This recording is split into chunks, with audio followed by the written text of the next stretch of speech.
Hello, everyone. This is Giulio Coraggio, location head at the Italian Department of Intellectual Property and Technology at the law firm DLA Piper. This is the podcast Diritto al Digitale. And today I'm honored to have here Brando Benifei, is the member of the European Parliament that acted as a rapporteur of the EU AI Act and was one of the front runners for the approval of this AI, the first AI legislation across Europe. So thank you very much, Mr. Benifei, for your availability and the time you're dedicating to us.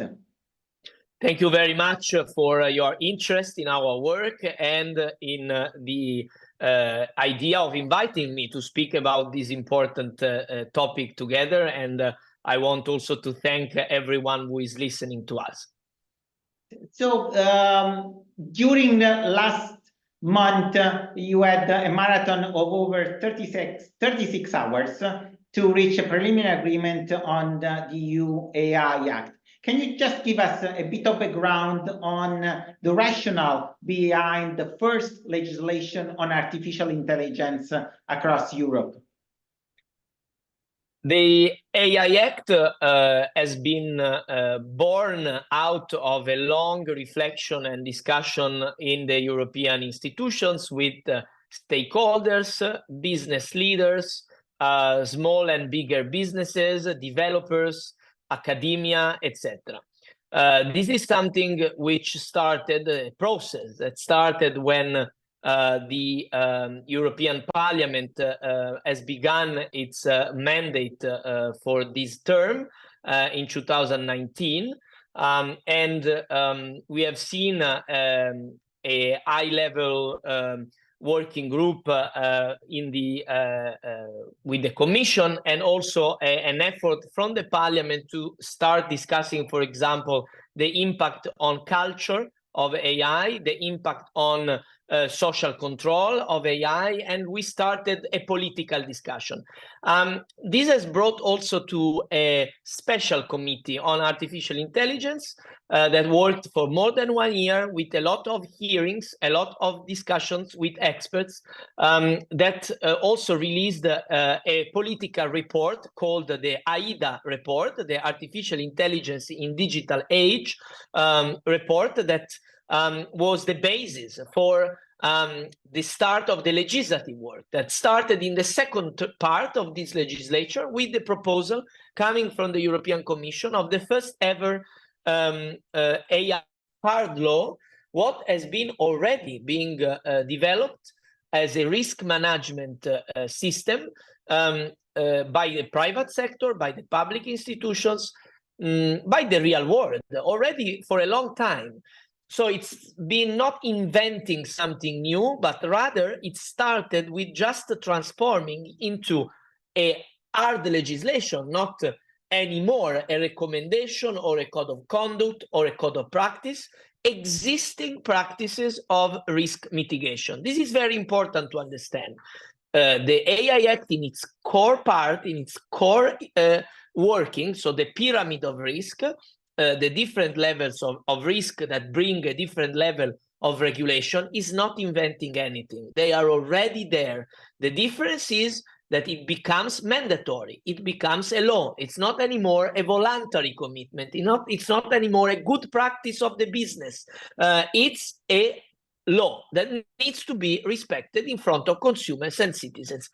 Then the development of the debate has brought us also to deal with the rules of the generative AI, of the most powerful models, of also challenges that we can say were not there at the beginning. But the core issue is always the same: reducing risks by providing standards to have a good practice of putting into market and then into use AI systems, and enlarging in this way the opportunities for everyone. So in the end, the mindset behind the AI Act is the consumer protection and the defense of fundamental rights, making innovation compatible with our fundamental values, so that we can avoid to deal only ex post issues of damaging, issues of contentious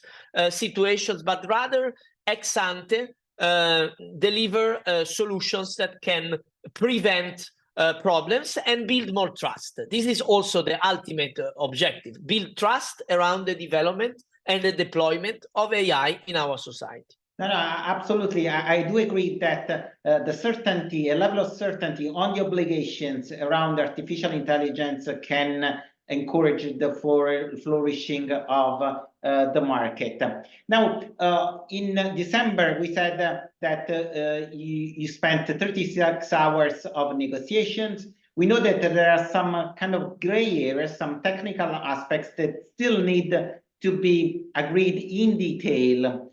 Now, who is going to be involved in these discussions? Are we just talking about the technical experts within the European Council, the Commission, and the Parliament, or you're going to involve also some stakeholders from the market in order to better understand how to fine-tune these aspects still to be decided within the AI Act? In these weeks, we got a lot of ideas from stakeholders on fine-tuning of the AI Act. But often what we got were also suggestions on issues that are already completely closed. In fact, the agreement we made is very much comprehensive. There has been a lot of speculation about the lack of a lot of aspects in the agreement, but this is really not real. It's just we can say journalistic speculation. The AI Act is closed, and we are only working on technical issues that are dealing with the recitals of the legislation. And obviously the Parliament is involved at the level of the parliamentarians and of the technical experts, together with all the other partners, the Council, first of all, and the Commission as the honest broker. But I can tell you that although it's always valuable to get inputs also in this phase, the text is closed. We got for a couple years inputs, and we worked on them. And now we can say that really only marginal issues are being discussed, and they are linked to having complete legal clarity and a lack of contradiction in a very, very long text. So to be frank, substantial issues are already being, all of them are already being decided. Yeah, that's good to know. So you said all the points are closed. Can you give us an estimate on when the Parliament will actually vote the AI Act and it will be published on the official Gazette? Yes, we are going to vote we need to vote in the committees and then in the European Parliament plenary, and also the Council needs to do its final decision. So the Parliament will vote realistically, due to a calendar organization, at the beginning of February in committee, and then in plenary it could be March or early April. And the Council will also have its own vote in February. So from your perspective, there is no chance at all that the agreement will fall apart, because you already reached the agreement across the trilogue in all the aspects that are relevant. We need to clarify how this decision-making process works. The agreement we reached is not with the whole of the Council. And on the other hand, the agreement reached is not with the whole of the Parliament. The agreement is between rapporteurs and the Council presidency, the Spanish presidency in this case. So on one end, we need to ensure from Parliament that what we agreed on is now supported by a majority of political groups. and the Spanish presidency, with now the support of the Belgian presidency, that is the new presidency that has entered. So they will need still to work together. The Spanish government that was holding the presidency and the new presidency, that is the Belgian one, they need to ensure us that a majority of council, that is also a majority that is composed by a numerical majority, but also balanced majority in council, which is linked to the population, needs to support this agreement. So we are both doing our part so that the agreement will be respected. But I am 100% sure that the parliament is going to support with the majority, and the council will be supporting with the majority. We are quite sure about this. We can say that with quite a certainty. Yeah. What is, in your view, the reaction of the global economy on the approval of the AI Act? There are some companies, I would say more on the other side of the Atlantic, that argue that the AI Act in some ways is over-regulating and might trigger to a competitive disadvantage for the European Union.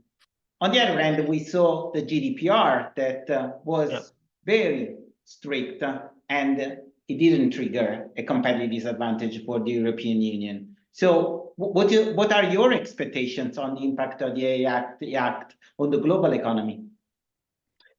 Well, we cannot measure at the moment the so-called Brussels effect. We will see how much it will entail in this case. What we can say is that it's a bit curious that companies that are based elsewhere and are building their fortunes elsewhere, they are worried about Europe. To be honest, I think they are worried about the fact that they will need to follow rules, and maybe these rules might be spilling over also in other places. So, because we need to clarify, these rules are not for European companies and are not for European users of AI. They are for those that develop and put on the market, and those, no, sorry, not develop, for those that put on the market and commercialize, and on the other end, those that use AI, so developers and users in the European territory. So you can be European, you can be Chinese, you can be American. The point is not who you are. So these laws have no impact on European companies that is different from the other companies of the world. The only difference, which is relevant, and I want to get to that because that's the thing I'm worried about, is the fact that we are putting significant rules based on also other legislation on data. And the data that is used to train AI systems is very important. And so working for more data accessibility in Europe and more sharing of computational power like they are doing at the level of US or China, while in Europe we are still fragmented on the use of supercomputers and computational power. Von der Leyen spoke about this in her State of the Union speech in September. Yes, these are issues of which I'm worried about, because I still see too fragmentation, too confusion on the use of data in Europe. Let's put aside the GDPR. We are talking about also data spaces, open data spaces, the use of non-personal data. It's still not working in the best way, in my opinion. And this is the problem I see for our competitivity. But the rules we are talking about are not for Europeans. These are rules for everyone that wants to put its product in the European market. And we are sure that no one wants to renounce to the European market. So the rules will be followed. Yeah, no. I do agree that it will actually become a competitive advantage and probably will become a global benchmark. Among those provisions of the AI Act that have been more discussed are those relating to the disclosure of content on which the generative AI technology has been trained. And we had, during the last weeks, one of the most significant disputes in this area between maybe the largest newspaper in the world and one of the largest big techs and definitely the currently largest generative AI developer.